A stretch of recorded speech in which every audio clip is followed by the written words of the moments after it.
Magandang araw sa inyo mga ka-chicken. Ayan, ito po yung update ngayon sa ating breed na broiler at saka Rhode Island Red. Dito muna tayo ngayon sa mga hen ng na broiler. Makita nyo sa title natin na sinabi ko na breeding stopper. Ayan. Kasi dito mga ka-chicken na timing sa pag-breed natin na nagkaroon ng konting nila tawag natin na problema kasi itong mga broiler natin na hen, siniparate ko muna yung ating roster ng Rhode Island Red kasi yung ating mga hen ay timing mga ka-chicken na sila ay naglulugon. Yan, stress ito sa kanila mga ka-chicken. Maglulugon yung ating mga manok. Yan. Maraming mga balahibo dito sa gilid. Tiningnan ko mga ka-chicken. Naglulugon yung balahibo nila. Ayan, makahawak ka. Isa yan mga ka-chicken sa nakaka-stress para sa ating mga alaga kung sila ay naglulugon. Kaya dito sa akin mga chicken, pag naglulugon yung mga hen natin, ay hindi ko sila pinutuloy o pinapahinga ko sila sa breeding kasi nakaka-stress yun sa kanila Kaya ito, siniparate ko muna yung ating roster, doon muna siya sa kabila.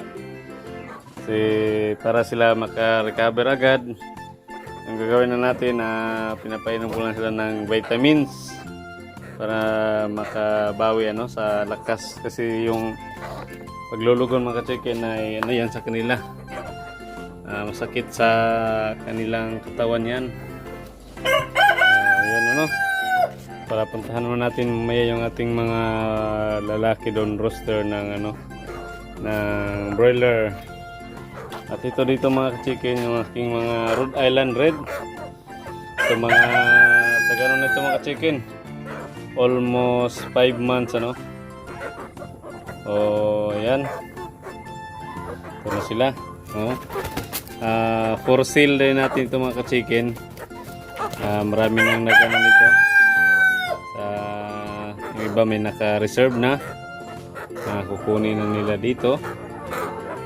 Yan yung mga natin Rhode Island Red, almost 5 months pero yan nagaganda na ng mga hitsura nila.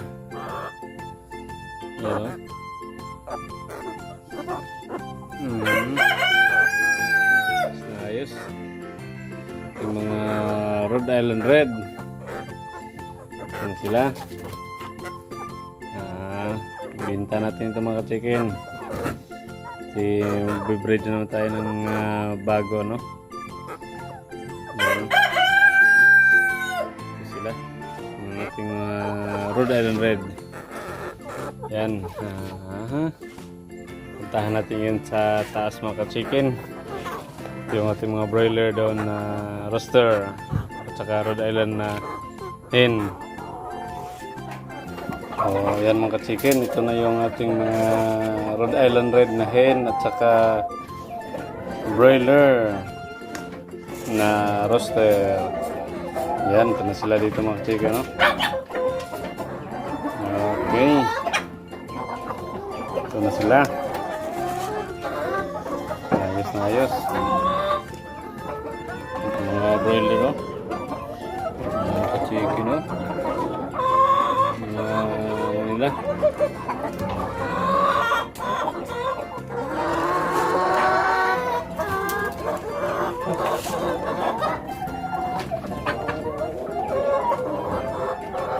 Ayan, titingnan natin yung itlogan nila kung hanggang mga itlog sa araw na ito. Uy, isa lang. Nandito. Uy, yun. Ayos. Ayos mga ka-chicken. Ito Siyam. Itlog. Ayan. Ayos. Dagtahin natin yan ngayon mga ka-chicken para ma-preserve ano. Itlog na yan. Ma-preserve natin. Malagay natin sa ref.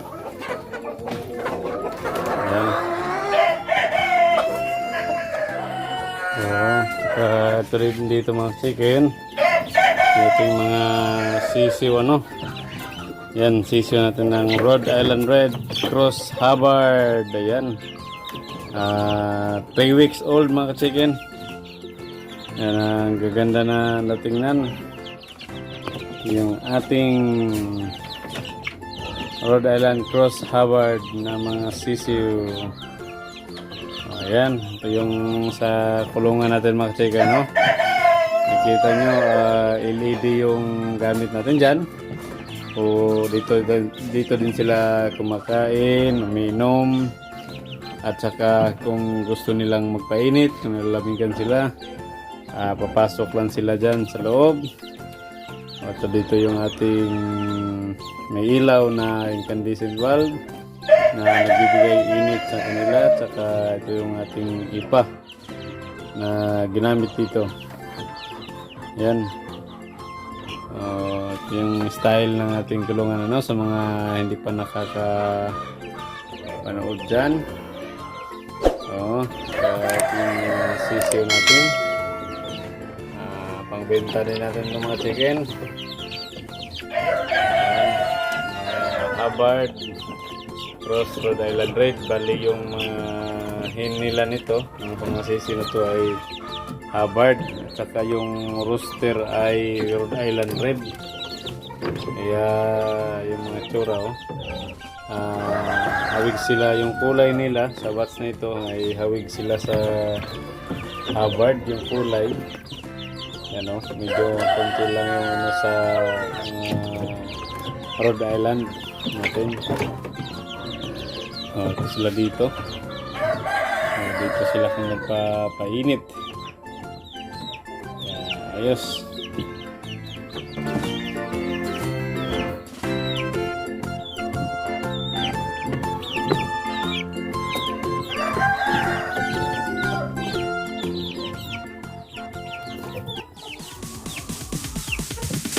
Sorry, it's DJ.